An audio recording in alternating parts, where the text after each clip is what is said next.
In the spirit of Benjamin Franklin's timeless words, there's another certainty from Amazon we've come to expect: the yearly update to their FBA fees. In this video, we'll review how these FBA fee changes might affect used booksellers, and in the end, I'll give my overall impression of these changes. Hi everybody, this is Victor from Master Book Flippers, where we specialize in helping Amazon sellers quickly source profitable books online using our state-of-the-art software and team of real people doing book research. Okay, so I spent quite a bit of time looking over all these changes from Amazon for 2024, and in this video, I'll be breaking down these changes into two categories so we can better understand them. First, we've got the quick glance changes, and then we'll spend a little bit more time looking into what I'll call the deeper dive changes. Also, after I go over these changes, I'll have a bonus. I'll be going over 3 points which could lead to additional hidden costs that are associated with these fee changes that, especially if you're new, you may not realize that you're going to incur these expenses. So make sure you stick around till the end for that. Okay, so before we jump into the quick glance changes, I think it probably makes sense for us to spend a little bit of time looking at Amazon's original communication and getting some highlights from this. I think that'll help us better understand why they're making some of these changes. Okay, so they talk a lot about how great they've been in terms of their delivery times and how they spent so much money on technology and infrastructure. And I know we can say that they're tooting their own horn, but at the end of the day, as an online seller, you really want to be aligned with not only a company that is strong, but is also well positioned for continued growth and stability. And so that's not conversations we have to worry about here. And let's just not take that for granted. Okay, we wouldn't be here if it wasn't for Amazon. Okay, now they go on to say that sellers will see an average increase of 15 cents in fees. And then they go on to say that it's significantly lower than other logistical providers. Now, I'm not sure what other providers they're referring to, but I guess I'll just leave that one alone. And then they go on to talk about their new fee structure for separate inbound and outbound operations. And they mention the possibility for sellers to reduce or avoid inbound fees through efficient inventory management. And we'll talk about that shortly. Okay, let's jump into the quick glance changes, and we're going to start with the low price FBA fee changes.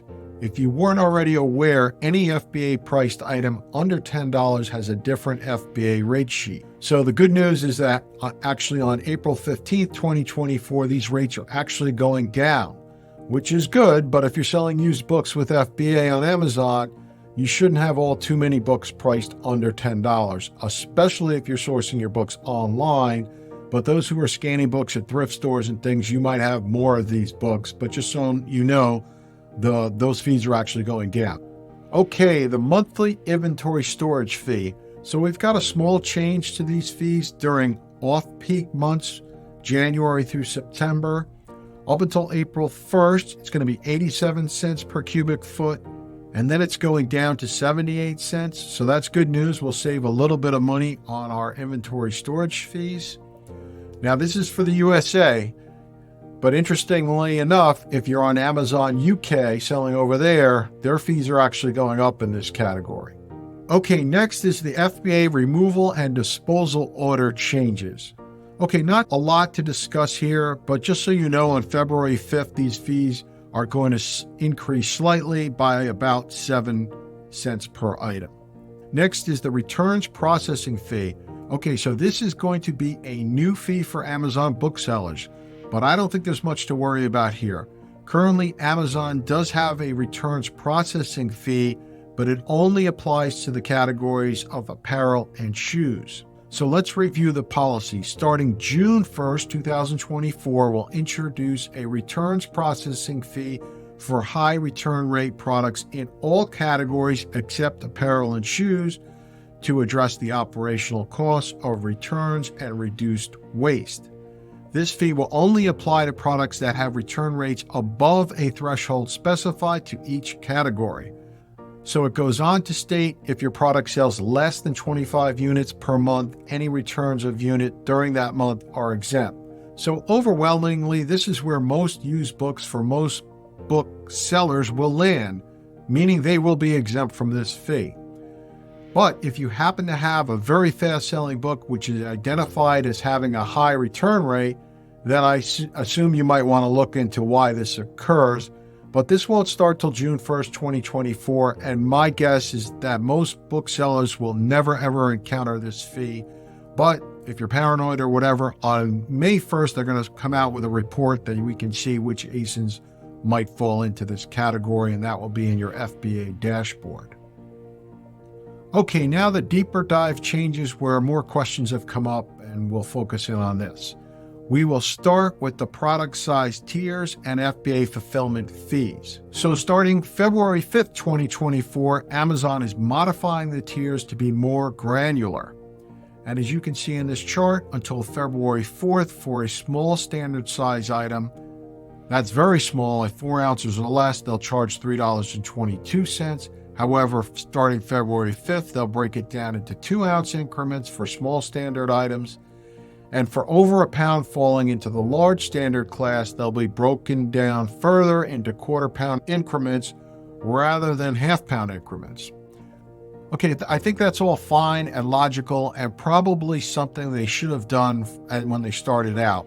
But I think the key points to remember for 2024 is that they're going to have 3 different FBA fees up until April 14th when they start to settle down, and that's when the fees actually decrease, which is great, but they did this because of the new inbound placement fee, which I'll talk about further in a moment. This fee will start on March 1st because we don't actually absorb the new inbound placement fee until 45 days after March 1st, which is April 15th, which is why these size tier changes go into effect on April 14th. Now, they didn't really put this out explicitly, but we did have a holiday peak fulfillment fee where fees were actually higher, but that's no longer mentioned anywhere, which I think is great. So the holiday peak fulfillment fee that we had in 2023, that will be gone after January 14th, 2024. So we don't have to worry about that fee, and hopefully we don't ever see it again. All right, next is the inbound placement service fee.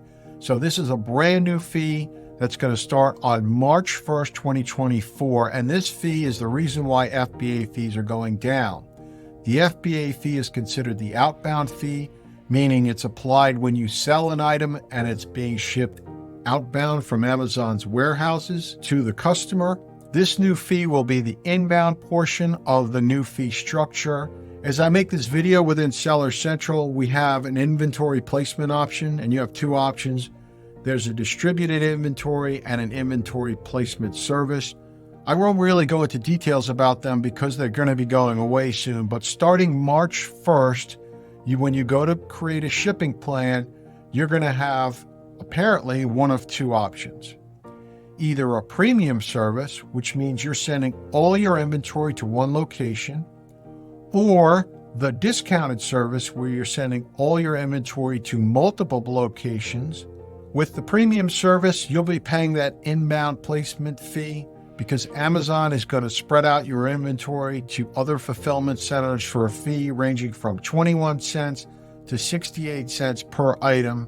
And with the discounted service, you'll be the one sending your books or products to multiple locations, and they're going to give you a reduction in the fee or pay no fee at all.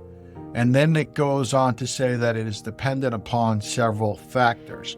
Okay, now here's what I think one of the more important things to pay attention to that I don't hear anyone talking about, and that's this statement right here. It says that the premium or discounted service options will be available based upon several factors. So what that means is come March 5th, you may not have an option at all on certain shipments. You may only have the premium service option, or you may have the discounted service option, which really means you may not have an option, right? That's really what it means.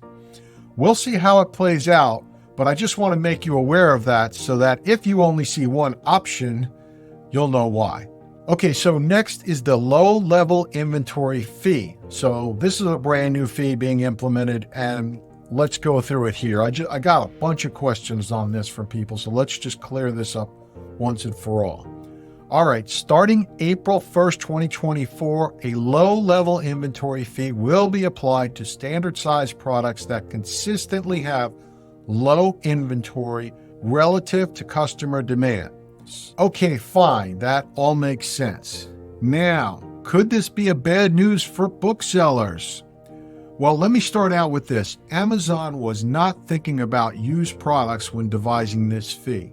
They were clearly focused on sellers that sell fast-moving products in new condition, and for those in Amazon business models like wholesale, private label, and to a lesser extent, those that do regular retail arbitrage, non-books, and replenishables. And when you check the frequently asked questions on how to minimize or avoid this fee, here's their advice. You can do so by sending in additional units. Stop right there. We don't even need to finish the sentence. Sourcing used books is always going to depend upon the available supply, which we simply cannot replenish whenever we want. If a certain ASIN is considered low inventory, we can't run over to our local thrift store and pick up 10 copies of a particular book, right, in used condition, nor can we even really do that effectively sourcing online. Reselling used books just doesn't work that way, and I've already asked them to remove this fee. I don't think it's going to have a big impact, but I would like them to say that it doesn't even apply to used products.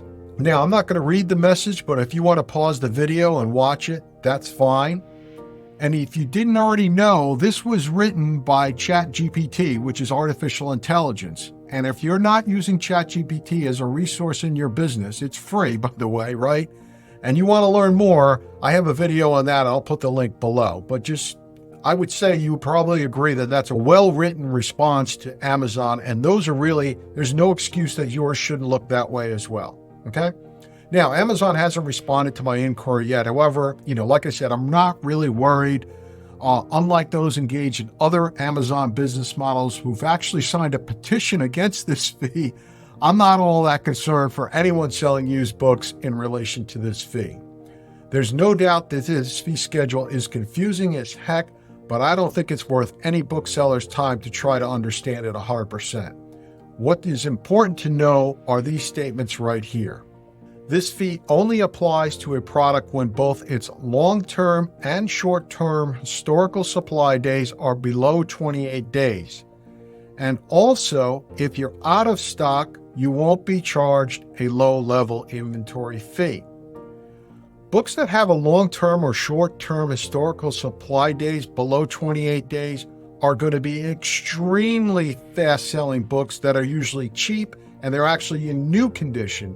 So these are typically not the books any used bookseller would run across to flip on any type of a regular basis. So as far as I'm concerned, you can really just ignore this fee. And also, for good measure, if you're a new seller, they advise that this fee won't apply to you for the first 365 days after your first inventory is received. Earlier in this video, I mentioned that I would provide you with 3 key points that might lead to hidden fees with these changes. Now, all of these points are associated with the new inbound placement service fee. If you recall, it is stated that you can opt for this discounted service, self-distribute inventory to multiple locations for reduced or no fee. Sounds good, sign me up. But there's additional costs you'll likely incur if you go for that option. Okay, first is dimensional weight pricing. That means shipping costs for you are calculated based upon volumetric weight rather than actual weight. So, for example, if you're mailing 100 pounds of books in 5 boxes, that will be cheaper than mailing the same 100 pounds of books in 9 boxes, even though they're the same weight. So in other words, your shipping costs will rise for this reason alone, even if you are shipping to fulfillment centers which are the same distance or even closer than what you're used to. Okay, next we'll call it the mileage markup. Your overall shipping cost will be increased when you're shipping it further, right? And that should be fairly obvious, but if it isn't to you, now you know. So for example, if you're paying, let's say 28 cents a pound because you're shipping fairly close to where you are, you will notice these prices go up quite a bit if you have to ship boxes across the country. Maybe then you're paying 40 or 50 cents a pound. I don't know, but it will definitely have an impact. And the last is what I'll call the segmentation surcharge. And this just really has to do with, your time, the administrative costs and supplies of having to split up a shipment. So instead of doing 4 boxes, maybe you're doing 7 or 8, something like that. It's going to take you longer, your time is money, and you'll be using more boxes, tape, supplies, etc. And all that stuff adds up, and it's definitely something that you just don't want to lose sight of and you want to pay attention to. So if you opt for this discounted service to self-distribute inventory to multiple locations for this reduced fee, you'll just have to understand that you're likely to have 3 additional costs involved with getting that fee, and you'll need to take that into account before deciding which option is best for you. All right, so my overall impression of all these fee updates, I'm really unfazed as a bookseller. I really am. As far as these fee changes as a bookseller, it's business as usual. If this video was helpful to you, please give it a thumbs up and consider subscribing to our channel for future content. And if you're interested in learning more about selling used books on Amazon using our online arbitrage system, you can check out the resources in the description below.